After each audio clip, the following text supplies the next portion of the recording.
안녕하세요. 국민이주의 김민경 미국변호사입니다. 오늘은 만나기 어려운 손님을 모셨습니다. 파인 스테이트 리저널센터의 대표이신 Sebastian Stubbe CEO님을 모셨습니다. Very nice to meet you. Very nice meeting you. Yeah. Can you introduce yourself a little bit to our investors? Sure. My name is Sebastian Stubbe. I'm the CEO of Pine State Regional Center. And on behalf of my whole team, I'm thrilled to be working with KMC and look forward to this talk. Thank you for coming all the way from New York.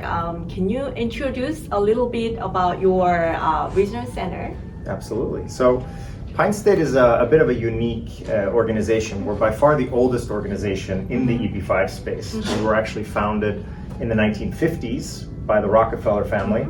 And we operate as a nonprofit, so we are focused on a mission, and that mission is to create economic activity and jobs.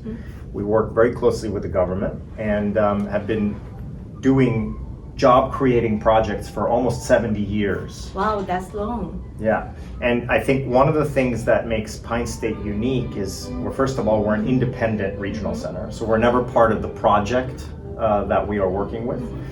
So our entire fiduciary obligation is to the EB5 investor.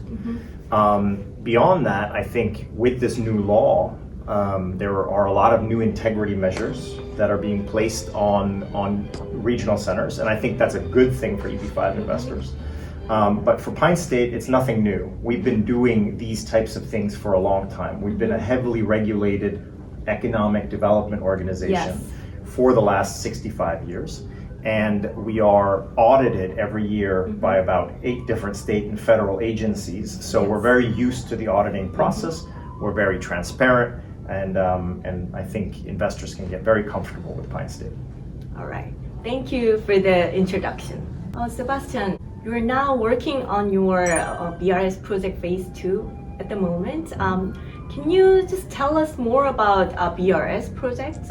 Yeah, so Big River Steel is unique today because it's the second phase of what was already a very successful EB5 project. The first project, Big River Steel Phase 1, ended in 2019, and it was a huge success. It was a very, very profitable project. It created over 10,000 jobs, which is 7 or 8 times more jobs than we needed, and it's wildly profitable. This is a project that was profitable from the very first month, and today Big River Steel is the most advanced high-grade specialty steel plant in the world.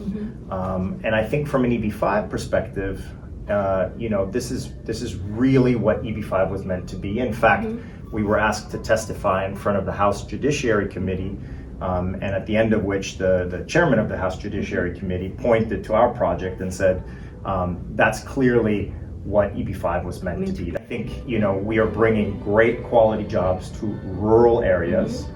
And then from phase 1, we started phase 2. All right.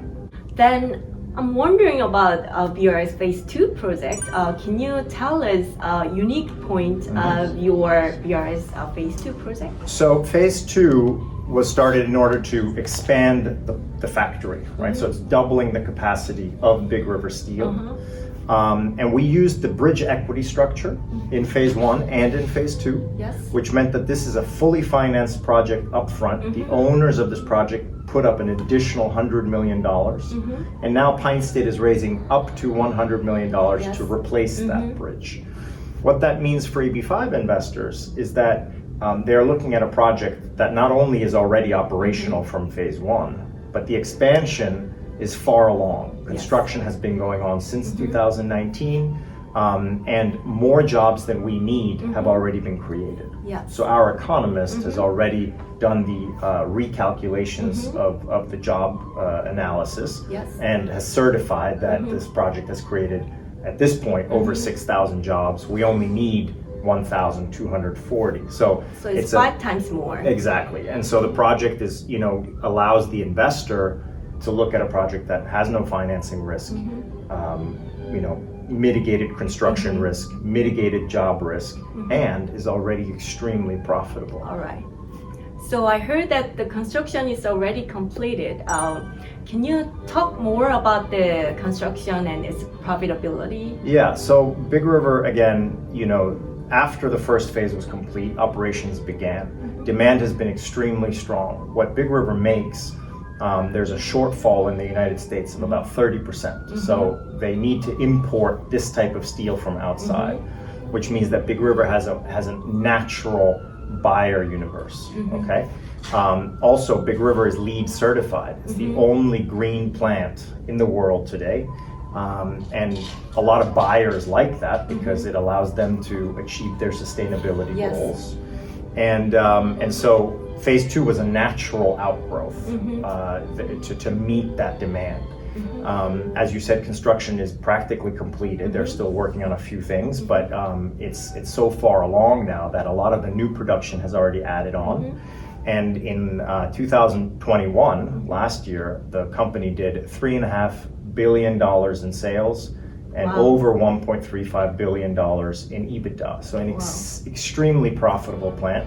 In fact, they're now averaging about $100 million of profit every month. So there's never been an EB5 project with this kind of financial strength. Yeah. I heard that the ownership of BRS was purchased by US Steel, and can you tell us more about that? Yeah, that's correct. So the initial owners of Big River were a group of some of the most sophisticated institutional investors in the US, including Koch Industries, that's the world's largest private industrial conglomerate, Texas Pacific Group, which is one of the most sophisticated private equity firms in the US, one of Arkansas's state pension plans, also a very sophisticated institutional investor. And they did a tremendous job at building Big River. Big River then got a lot of attention from around the world. Strategic steel companies were very interested in the technology that Big River had developed. That's right.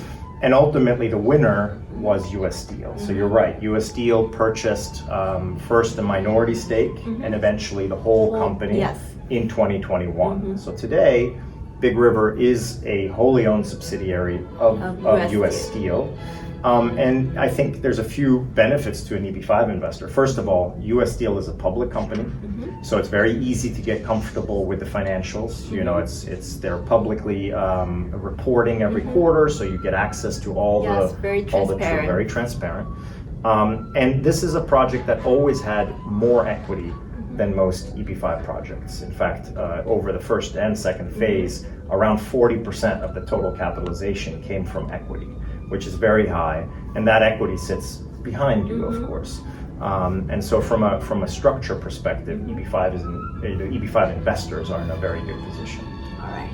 Actually, BRS Phase 2 project is located in rural TA area, and then based on the new law came in March 15th. Well, they say that they're gonna prioritize the rural TA project. Can you tell us the benefit of that law? Yeah, I think the new law is obviously great for all EB5 investors in general. It improves the program in a lot of ways. I think there's all these integrity measures that are going to make it a safer program for sure. But it's even bigger advantage for investors who choose a rural project. The law is very explicit in demanding that the Secretary of Homeland Security, who oversees the USCIS, prioritize the processing for any investor in a rural project. We don't know how big that advantage will be, but it's without question that there will be a meaningful advantage for investors in rural projects. Secondly, there are also the so-called visa set-asides. So 20% of the total number of visas every year have to go to investors in rural projects. And if they're not used up, they roll to the next year and can then be used in the next year. Today, far less than 20% of EB5 projects are rural. So just mathematically, it's a big advantage for EB5 investors who choose a rural project because there will be many more visas available to them than to other EB5 investors. Yeah, these are great advantages for investors actually. Well, thank you for all this explanation. KMC has developed a strong partnership with Pine State Regional Centers. As for last questions, could you mention why investors need to choose KMC for their agency? Yeah, I think the Regional Center program is complicated. right? And I think that investors do need to work with someone who does real due diligence and who really understands the project and understands the program and all the rules and so forth. As an organization, as a regional center, we work with migration agencies, wealth management firms, and other advisors around the world. And so we have an experience, have worked with dozens and dozens of organizations, and it is not an exaggeration to say that KMC is at the very top. In terms of the knowledge, but also in terms of the effort that you put into understanding all the hidden situations inside the projects, inside the law.